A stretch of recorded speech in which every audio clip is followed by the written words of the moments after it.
दोस्तों आज मैं आपके साथ बहुत इंटरेस्टिंग स्टोरी शेयर करूंगा जिससे आपको इन्वेस्टिंग में तो काम आए गए पर at the same time shopping में भी आपके काफ़ी पैसे बचेंगे। तो ध्यान से सुनिएगा। तो हुआ क्या और ये एक्चुअली हुआ है, आपको बताता हूँ, रियल स्टोरी है। तो बेसिकली दो भाई थे, राकेश और अमित, और लोग एक कपड़े का दुकान चलाते हैं जिसमें वो लोग टेलरिंग सर्विस भी प्रोवाइड करते हैं। तो इनका घाघरा और शेरवानीज का दुकान था। अब क्या कोई भी कस्टमर अंदर आता तो क्या अमित उसको डील करता, वो फ्रंट एंड देखता और राकेश जो है वो टेलरिंग डिपार्टमेंट देखता। तो पहले कस्टमर को ग्रीट करता, उसको दिखाता घाघरा, फिर सपोज कोई लेडी को समझ में आती है वो ट्राई करती घाघरा, और फिर अमित का ऑब्जर्व करता कि भाई वो लेडी को पसंद आ रहा है कि नहीं घाघरा, क्योंकि ट्राई करती, मिरर के सामने देखती, फिर फाइनल ऑब्वियसली दाम पूछती कि भाई दाम क्या है। अब क्या जब भी कस्टमर उसको दाम पूछती थी ना, तो अमित का क्या है, जो सुनने का शक्ति है वो गायब हो जाता। And that was his plan. तो क्या करता, वो कस्टमर को बोलता है भाई मुझे तो ध्यान में नहीं है, चलो मैं अपना ब्रदर से पूछता, अपने भाई से पूछता हूँ। तो राकेश को चला के पूछता कि भाई दाम क्या आखिर है घाघरा का। और राकेश का अपना कटिंग टेबल में अपना काम कर रहा होता है। तो राकेश बोलता है कि भाई इसका दाम तो 18,000 रुपए है। फिर वापस पूछता, बोला हमको समझ में नहीं आया कि भाई तुम बोल क्या रहे हो, वापस जरा वापस जोर से बोलो। तो वापस वो राकेश बोलता है कि भाई 18,000 रुपए। अच्छा, कस्टमर को तो ध्यान से समझ में आ गया कि भाई 18,000 रुपए, उसको लग रहा है ये काफी महंगा है। पर यहाँ अमित का वही स्ट्रैटेजी काम करता। वो बोलता कस्टमर को वेल इसका 8,000 रुपए है। कस्टमर भी था जो भी, हमको तो एकदम क्लियरली 18,000 रुपए सुना है और ये मुझे 8,000 रुपए बोल रहा है। तो बहुत से कस्टमर वापस पूछते अमित से कि भाई आखिर दाम क्या, एग्जैक्टली आप दाम बताइए, चेक कर लो। तो वापस अमित चला के पूछते भाई दाम क्या है। और अमित वही जान के सुनता नहीं, वो 18,000 रुपए बोलता और अमित बोलता 8,000। कस्टमर तो खुश, बहुत से कस्टमर सुनते भाई ये तो अच्छा मौका मिला है, 18,000 का 8,000 में मिल रहा है, भाई फटाफट खरीदो। और वहीं खरीद के लोग अपना निकल जाते हैं। सो वही होता, कस्टमर्स को लगता है they are getting a fantastic deal. और यहाँ राकेश और Amit they also very happy, क्योंकि उनको जो प्राइस चाहिए था वही प्राइस मिला और माल भी बिक गया। So that's how they used to play this game. And बहुत अच्छा उनका स्टोर चला, काफी उन लोगों ने प्रोडक्ट्स भी बेचा। But some of these strategies have actually worked, and this is actually real life story which I'm talking about. The character names of the characters have been changed. Actually America में हुआ था long time back, but क्या कि as a Indian context में आपको समझाने का कोशिश किया। And imagine in a developed nation it has worked, तो यहाँ भी वर्क करता होगा, क्या पता वर्क करता भी है, बहुत से स्टोर करते भी हो। अब आप सोच रहे होंगे कि यार जिनका स्टोर है कि भाई ये आइडिया तो अच्छा है, मैं भी इस्तेमाल कर सकता हूँ। Well if you want you can actually use this idea if it works for you. तो यहाँ के contrast effect played out. Basically यहाँ कस्टमर्स को लग रहा था कि 18,000 का घाघरा उनको 8,000 में मिल रहा है, तो बहुत सस्ता मिल रहा है। दे वर कंपेयरिंग इट टू 18,000 रुपीज। उन लोग ये नहीं देख रहे थे कि भाई 8,000 के लायक ये घाघरा है कि नहीं। तो एक और एक एक्सपेरिमेंट है जो मैं आपके साथ शेयर करना चाहता हूँ। इनफैक्ट आप घर में भी एक्सपेरिमेंट कर सकते हो। बेसिकली एक बोल में आप एकदम आइस कोल्ड वाटर रखो और उसमें अपना जो राइट हैंड है उसको डुबा के रखिए कुछ समय के लिए, फिर निकाल लीजिए। फिर क्या करिए, एक और बोल लीजिए जिसमें बेसिकली निवाया पानी रखिए और दोनों हाथ घुसाइए।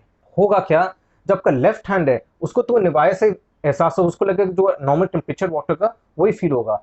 पर जो राइट हैंड है जो पहले आइस कोल्ड वाटर में था, वो आप जब डुबाओगे निवाया पानी में तो आपको ऐसा लगेगा जैसे कि एकदम हॉट वाटर में डुबाया हुआ है। Why? Again contrast effect. Suddenly from ice cold water to even a lukewarm water actually felt as if you have actually dipped your hand in the very hot boiling water due to the high contrast in the temperature of the water in which that right hand was dipped. और यही contrast effect हमारे investment journey में भी बहुत बार play out कर जाता है। अब होता क्या, कोई शेयर सपोज 200 रुपए का है, वो 150 रुपया हो जाता है, तो अपने को लगता है यार ये 200 से 150 रुपया हो गया है, इतना घट गया है ऑलमोस्ट 30%, तो बहुत सस्ता मिल रहा है, अपने को खरीद लेना चाहिए। ये भूल जाते हैं कि वो 150 रुपया भी हुआ है तो कोई कारण से हुआ है। हो सकता है 150 रुपया में भी महंगा है, हो सकता है 100 रुपया तक चले जाए। तो ये लोग नहीं सोचते, बस सोचते कि वो कम हुआ है तो वो सस्ता मिल रहा है। That is not necessary. बहुत से ऐसे कंपनीज होते हैं जिनका खास प्रॉफिटेबिलिटी नहीं होते, इसलिए उनका शेयर प्राइस भी काफी प्लमेट कर जाता है। तो वो अपने को समझना जरूरी है यहाँ कि वेल क्यों कारण से वो प्राइस घटा है।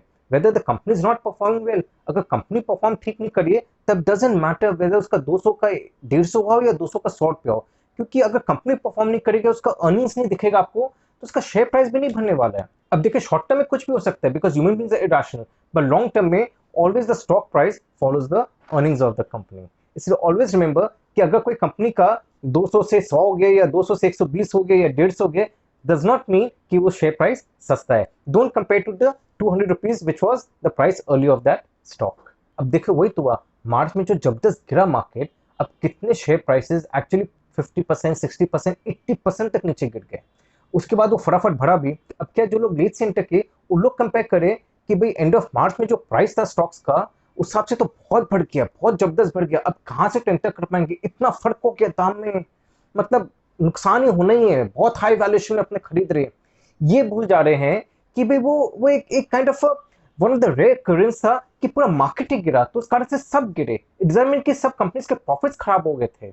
Yes, for some time it definitely all the company profits was affected, but doesn't mean कि कंपनीज बैंकरप्ट हो गए या not, they are not going to again rise up.